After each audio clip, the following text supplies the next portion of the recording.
फांसी दो, फांसी दो।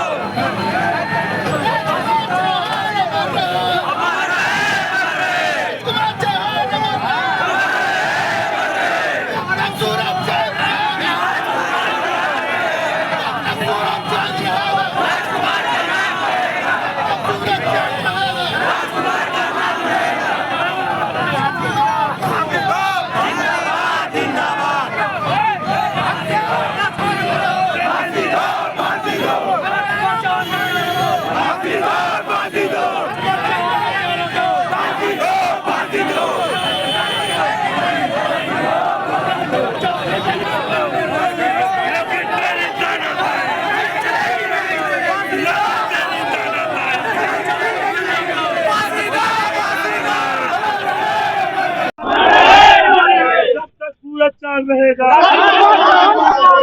सूरज चांद रहेगा। राजकुमार चौहान के हत्यारे को फांसी दो, फांसी दो। राजकुमार चौहान के हत्यारे को फांसी दो, फांसी दो। राजकुमार चौहान के हत्यारे को फांसी दो, फांसी दो। राजकुमार हम शर्मिंदा है, तेरे जाति जिंदा है। राजकुमार हम शर्मिंदा है, राजकुमार हम शर्मिंदा है।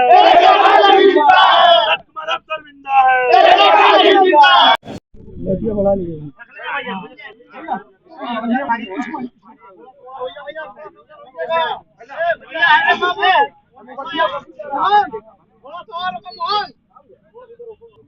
भैया मैं सुहेल देव भारतीय समाज पार्टी का एनडीए गठबंधन का एक प्रदेश का उपाध्यक्ष हूँ।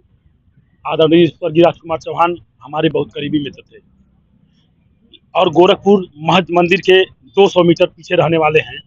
और हम इस बात को यह नहीं समझ पा रहे हैं कि अभी आपको लोगों के नॉलेज में होगा कि कुछ दिन पहले एक व्यापारी का फेक इनकाउंटर हो गया था, तो सरकार ने इमीडिएट उसको मुआवजा और नौकरी तुरंत दे दी। लेकिन जब एक चौहान का लड़का मरा है, एक पिछड़ा व्यक्ति का हत्या हुआ है, तो इसको देने में सरकार को पता नहीं तकलीफ क्यों हो रही है और सरकार इसके लिए पीछे क्यों भाग रही है। और मैं चाहता हूं कि राजकुमार चौहान को कम से कम 10 करोड़ मुआवजा मिले और उनके पत्नी को, बच्चे को नहीं, पत्नी को तुरंत नौकरी मिले। नहीं तो बहुत लोग ऐसे हैं कि डीएम साहब लिख करके दे देते हैं, नौकरी मिल जाएगा, और लोग सालों साल दौड़ते रहते हैं, ऑफिसों के चक्कर काटते रहते हैं, उनका कुछ होता नहीं है। आज समाज साथ है, मान लीजिए 6 महीना बाद यह भीड़ हल्की हो जाएगी। तो आज जब हम लोग के रहने पर मुआवजा और नौकरी नहीं मिल रहा है, तो जब हम लोग नहीं रहेंगे और हम ये भीड़ नहीं रहेगी, तब सरकार से उम्मीद नहीं किया जा सकता है। और महाराज जी कहते हैं कि जैसे अपराधियों को हम या तो ऊपर भेज दिए हैं या तो जमीन में गाड़ दिए हैं, और इनके मंदिर के जस्ट पीछे निर्मम हत्या हो रही है और हत्या का खुलासा करने में इतना दिन लग रहा है। और इनके परिवार वालों को कहना है कि जो लोग निर्दोष हैं वो लोग नहीं फंस रहे हैं, तो कम से कम इनकी बात को सरकार ध्यान दे। और ध्यान में रखते हुए, सारा ध्यान देने का अलग बात है, लेकिन परिवार को मुआवजा और नौकरी और बच्चों की पढ़ाई का जिम्मेदारी सरकार ले और परिवार की सुरक्षा की जिम्मेदारी भी सरकार ले। आज के बाइट में गोरखपुर लाइव में था कि राजकुमार चौहान को मारने के बाद उसके भतीजे नीरज चौहान को मारा जाएगा। मारने का षड्यंत्र था, तो अपराधी कहीं न कहीं षड्यंत्र कर रहा होगा। तो प्रशासन सुरक्षा मुहैया कराए, उन लोगों को लाइसेंस दे, और जब तक वो लोग चाहें तब तक प्रशासन उसकी सुरक्षा मुहैया कराए। और ये जो देना है मुआवजा वगैरह, कम से कम 10 करोड़। राजकुमार चौहान 10 करोड़ के लायक थे, उनके साथ इतनी और एक व्यापारी को अगर जो दिया जा सकता है उसको तीसरे दिन दिया गया, आज 1 हफ्ते हो गया। अपराधियों को सख्त से सख्त सजा मिले, और इसमें ऐसा ना हो कि 2 अपराधी को आप मेन में भेज दिए और अन्य लोगों के 120 भी लगा दीजिए और वो लोग 1 महीने में छूट जाएं। जो भी धारा लगे वो सारे पे लगे। अपराधियों को बताया जा रहा है, 2 लोगों को आगे करके उनको बचाया जा रहा है। सरकार ऐसा कृत्य ना करे, ये सरकार की छवि पे धूमिल असर पड़ रहा है।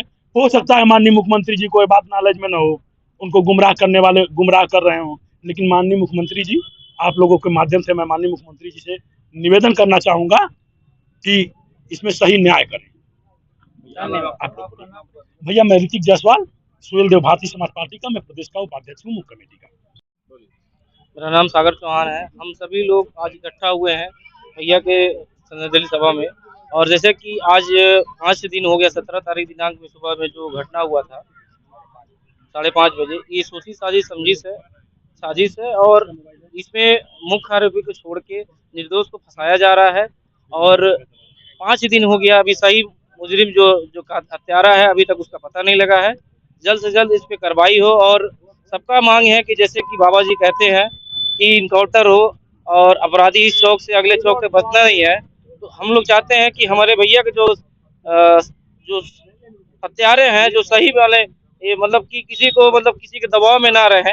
पैसा पावर पा के लोग सुनने में आ रहा है कि लोग कार्रवाई नहीं करना चाह रहे हैं, लेकिन हम लोग सब कोई चाह रहे हैं कि उनको इंसाफ मिले, सारा समाज उनके साथ है। और भैया हर समय समाज के लिए, सभी ये नहीं कि सिर्फ चौहान समाज के लिए, सबके लिए भैया खड़े होते थे। और आज ऐसा समय आ गया है कि भैया को न्याय मिलने में समय लग रहा है। आज 5 दिन हो गया, आज पता चला है कि 6 लोग पकड़े गए हैं, जिसमें एक अभी नाबालिग है। तो अभी उसके पीछे और कौन है, इसका जल्द से जल्द उसका जांच हो, कार्रवाई हो, वरना चौहान समाज जो पूरा इकट्ठा आक्रोशित हुआ है, ये सरकार को देखना पड़ेगा, सोचना पड़ेगा, क्योंकि हम लोग का भी हक है इंसाफ मिले। ये नहीं कि किसी और अपराधी को फंसा के, किसी को निर्दोष को फंसा के और मुख्य अपराधी को बचा ले, ऐसा नहीं होना चाहिए। यही हम लोग का मांग है। और परिवार में सब सुरक्षा मुहैया हो, आर्थिक सहयोग हो, और उनकी सिक्योरिटी में प्रशासन जब तक वो चाहती है तब तक रहे। सुमित चौहान, सागर।